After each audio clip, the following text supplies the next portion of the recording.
Okay, well, I want to first of all give greetings from labor, working people in the United States to the workers of Turkey on May Day. Öncelikle Amerika Birleşik Devletleri işçi sınıfı adına Türkiye işçi sınıfının 1 Mayıs'ını kutluyorum. I'm a member of LaborNet and the Communication Workers Union of America and also the Human Rights Committee of my local. Ben Amerika İşçiler Birliği Sendikası adına konuşuyorum. And our local and the San Francisco Labor Council have passed resolutions calling for the defense of Turkish journalists and the democratic rights of workers in Turkey. Türkiye'de tutuklu gazetecilere ve yapılan baskıları ve aynı zamanda işçi sınıfının haklarının gasp edilmesine karşı bir bildiri yayınlamıştık sendikamız adına. And May Day, as most of you know, started in 1886 in Chicago, Illinois. 1 Mayıs 1888'de Chicago, Illinois'de başlamıştı. And a rally was held, and workers, there was a riot, and workers were killed, and organizing trade unions were hung for, they were framed up for having protests for the Hakları için mücadele eden işçiler ayaklandı ve devlet bunlara karşı bir şiddet uyguladı. And it is celebrated more and more in the United States and around the world. Ve bu olaylar Amerika'da ve bütün dünyada yankılandı. But today in the United States, even after many years of the fight for the 8-hour day, the 8-hour day does not exist for more and more American workers.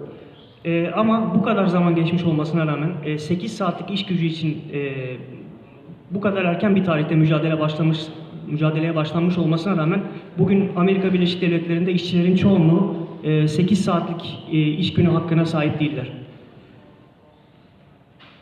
The capitalists in the United States have deregulated trucking. They want to deregulate the labor structure, and more and more workers are in temporary part-time jobs. Amerika Birleşik Devletleri burjuvazisi bütün iş yasalarını tekrar değiştirdi kendi çıkarlarına uygun bir şekilde ve Amerikan işçilerinin pek çoğu şu anda part-time işçi olarak çalışıyorlar. And the issue of temporary workers and marginal workers is an international issue because additionally technology, Uber and companies using technology to make workers temporary and to marginalize them and their power. Bu sadece Amerika Birleşik Devletleri'nin sorunu değil, geçici işçilik, teknolojinin gelişmesiyle, Uber gibi şirketlerin kurulmasıyla işçi sınıfı bu şekilde geçici işçilikle marjinalize edilmeye çalışılıyor. So the real income of American workers over the last 3 or 4 years has declined because of deregulation and because of privatization. Bu kuralsızlaştırma ve özelleştirme nedeniyle işçi sınıfı özellikle son 30 yıldır işçi sınıfı haklarında önemli kayıplar meydana geldi. And of course, the United States, the American capitalist government has pushed privatization and deregulation all around the world, including Turkey, where they push privatization of the telecom and other public entities. Bu özelleştirme ve kuralsızlaştırma Amerika Birleşik Devletleri kapitalistleri tarafından sadece Amerika'da değil, bütün dünyada zorla uygulanmaya başladılar. Buna Türkiye'de dahildir. Telekom ve diğer kamu kuruluşlarının özelleştirilmesi aklıma geliyor. And the capitalists in the United States are trying to bust all the unions, to destroy all the unions in the United States and create a right to work state, which means non-union, union-free environment. Şu anda Amerika Birleşik Devletleri'nde kapitalistler işçilerin sendikal haklarına saldırıyorlar ve sendikalaşmayı bir suçmuş gibi göstermeye çalışıyorlar. And in Chicago, Illinois, as we speak, the teachers are without a contract, the state employees, state university employees, state employees are without contracts, state university employees, and also Chicago transit workers are without a contract. And they're all fighting a union-busted attack by the government. Biz şu anda konuşurken Chicago'da pek çok öğretmen ve kamu görevlisi haklarını kaybediyorlar. Ayrıca bu haklara yönelik saldırı aynı zamanda işçilerin sendikalaşma hakkına yönelik bir saldırıyla paralel bir şekilde gelişiyor. And we need cargo and in the United States, we need general strikes against the attack on workers. Şu anda Amerika işçilerinin kapital sermayeye karşı mücadelesi devam etmektedir.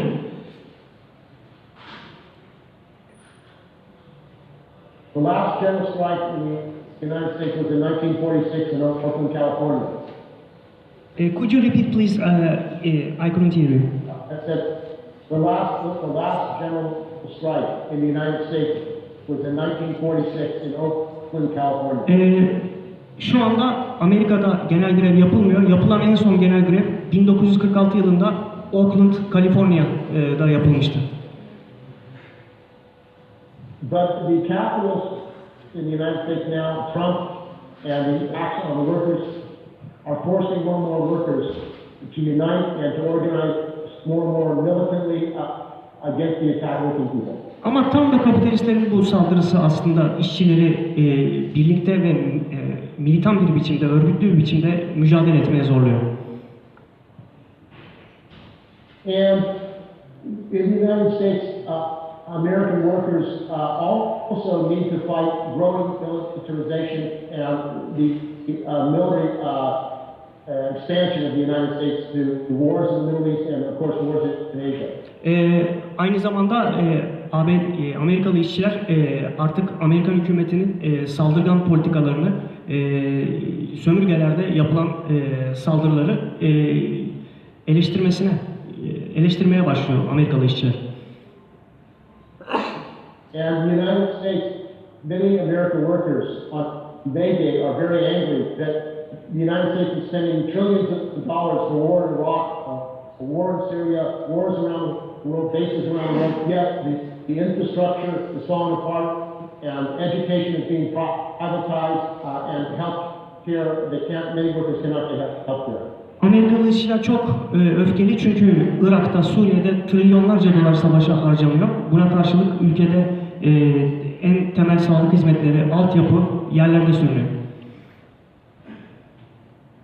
So we are demanding that the United States stop military intervention, stop these military bases, close down military bases, including in Israel. The United States has no business having 700 military bases around the world. Biz Amerikalı işçiler olarak Amerikan hükümetinin askeri operasyonları durdurmasını istiyoruz. ABD'nin dünyanın her tarafında 700 tane üssü var. Bunların olmasına hiç gerek yok. And we are in solidarity with the Turkish workers against the Erdogan government and against the repressive attacks on the Kurdish people and on the democratic rights of Turkish workers to organize and fight back on May Day. Ayrıca 1 Mayıs'ta Amerikan işçileri olarak Erdoğan hükümetinin baskılarına, Kürt halkına karşı yönelttiği saldırıya ve aynı zamanda Türk ve Kürt ve diğer uluslardan halkların demokratik haklarına yönelik saldırılarına itiraz ediyoruz. The policies that the United States has been pushing are being followed by Erdogan. Privatization of parks, like Gezi Park, privatization of industries, deregulation, and attacking the working people of Turkey. And American workers have to unite with the Turkish workers and workers around the world on May. Tayyip Erdoğan, Amerika Birleşik Devletleri'nin emirlerini takip ediyor. Onların yaptığı özelleştirmeleri büyük bir sadakatle takip ediyor. Gezi'deki saldırılar ve diğer saldırılar aslında hepsi Amerikan hükümetinin doğrudan direktifleri altında yapılıyor. Bu yüzden Türkiye'li ve Amerika Birleşik Devletleri ABD'li işçilerin birlikte mücadele etmesi gerekir. So we have to build on May Day in 2016 more international solidarity, more direct links between the Swiss hotel workers in Turkey, Swiss hotel workers in the United States. We face an international struggle where we're all linked up fighting these multinationals, fighting international capital.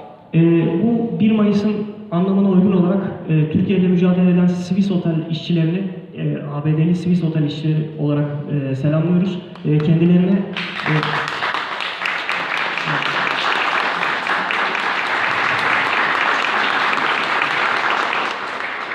kendilerinin yanında olduğumuzu belirtiyoruz.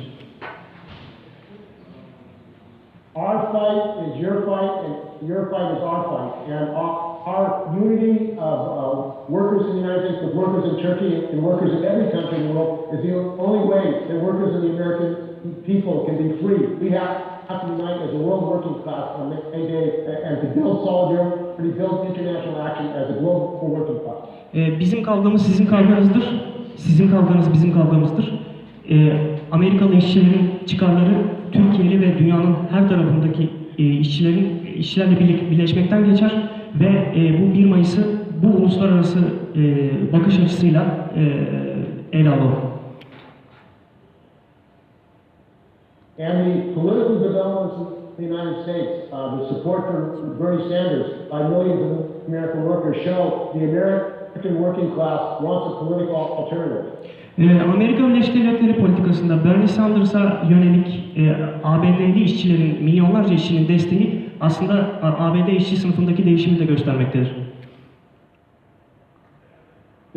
There is no workers' party in the United States, mass workers' party, but we have to build a democratic mass workers' party in the United States to represent the workers in the United States. Şu anda Amerika Birleşik Devletleri'nde bir işçi partisi yok ama tüm işçileri kendi bayrağı altında toplamış bir işçi partisine ihtiyacımız var. And that workers' party needs to unite with the workers in Turkey, the workers in Iraq, the workers in Egypt, the workers in Korea, the workers in Europe, for workers' power, workers' democracy, and a workers' world. Ve bu işçi partisi Türkiye'deki işçilerle, Mısır'daki işçilerle, Irak'taki işçilerle, Kore'deki işçilerle, dünyanın tüm işçileriyle işçi demokrasisi için, bir işçi dünyası için birlikte mücadele etmelidir.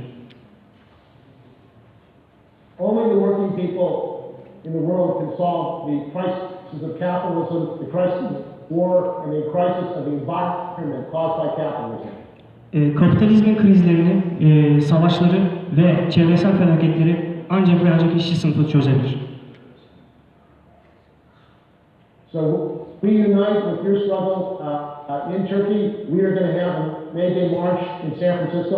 The longshoremen are cut up closing down all the ports, and we're going to be marching and rallying in San Francisco on May Day.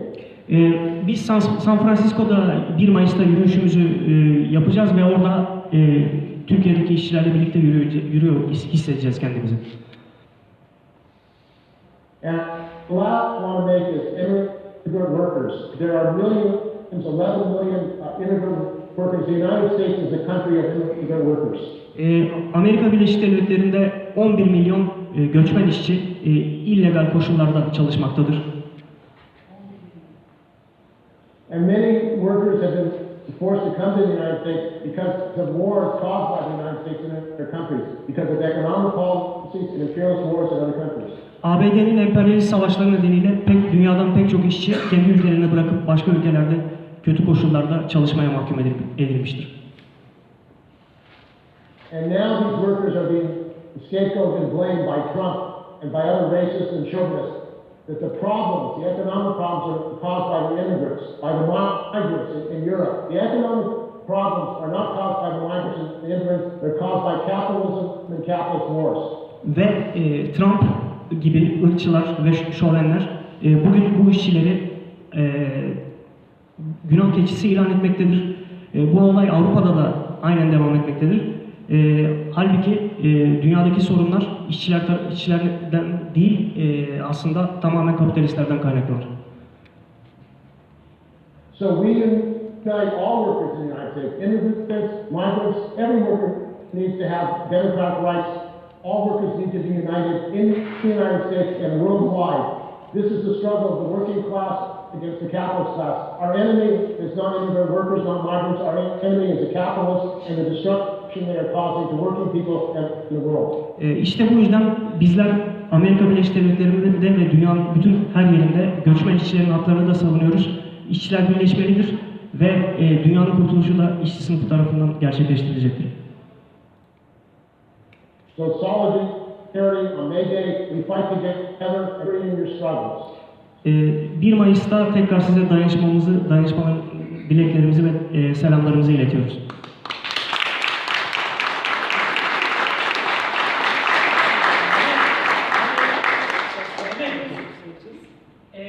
Sorry.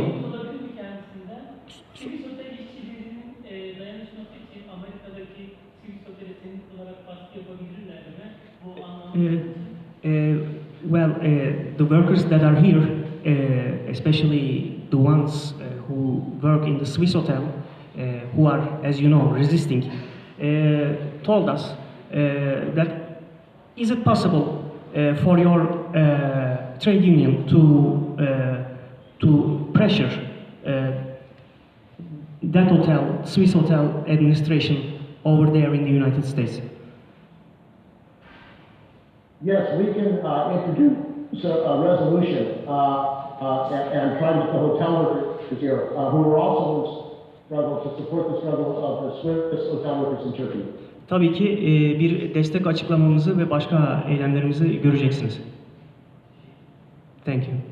And I'll try to get a video statement from the hotel workers here in solidarity with the hotel workers, the Swiss hotel workers in Istanbul. Amerika Swiss Otel'de çalışan işçilerin bir dayanışma videosunu sizlere göndermeye çalışacağım. We want to develop an international workers channel. So the struggle of all workers in Turkey and the United States can be international on May Day and every day of the year. Biz bir uluslararası işçi kanalı oluşturmaya çalışıyoruz. İşçi sınıfının mücadelesi uluslararasıdır. 1 Mayıs'ta bunu bir kere daha hatırlıyoruz. Thanks a lot for joining our event and we welcome you, appreciate your time. Thank you. Good. Happy May Day. Thank you.